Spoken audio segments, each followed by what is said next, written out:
그래서 마이클 라코위츠는 공공미술, 설치, 조각, 퍼포먼스 등 다양한 매체로 지역사회 혹은 개개인들과 긴밀히 소통하고 협업하여 다양한 역사적, 시사적 이슈를 조명해왔습니다. 또 그의 작업은 특히 작가의 이라크계 유대인 자전적 배경이 두드러지는 것을 보실 수 있는데요.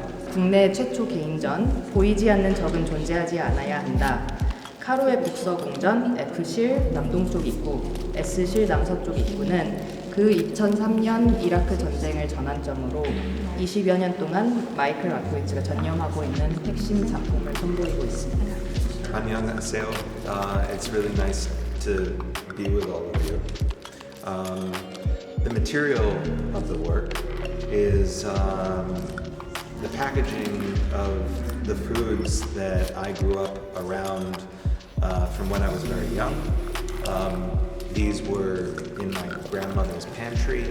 Some people talk about the library in their grandparents' homes as being a very inspiring place, and for me, it was the kitchen and the pantry with all of these brightly colored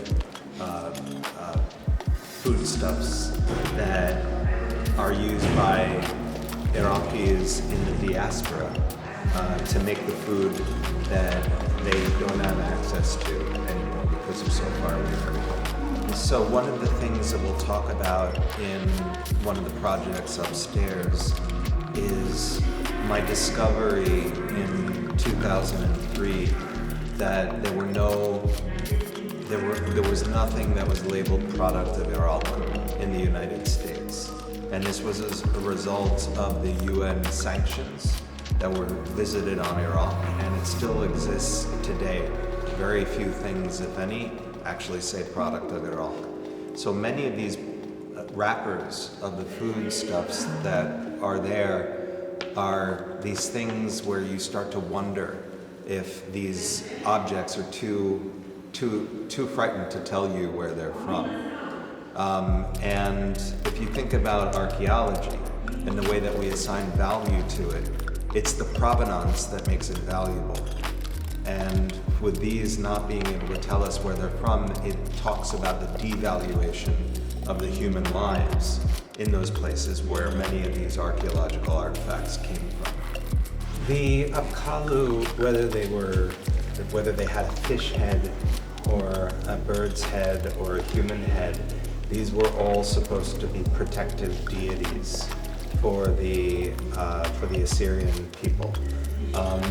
It was something where there was a lot of crossover between the words of humans and also knowing that animals also had words, and that these animals symbolize different things, but they're usually symbols of abundance.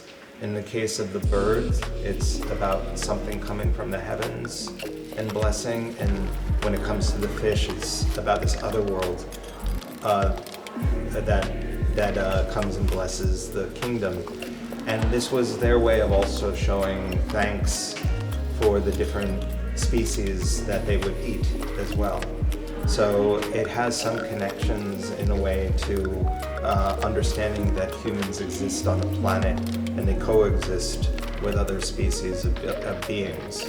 And this is one of the reasons why the date palm is also considered to be like a human. In Iraqi culture, they talk about how the date palm is the cousin of the humans because it has bushy hair like the Iraqi people, and it stands upright. And when it dies, it does this. And so there's all these different ways in which the natural world is including humans in that natural world, that ecosystem.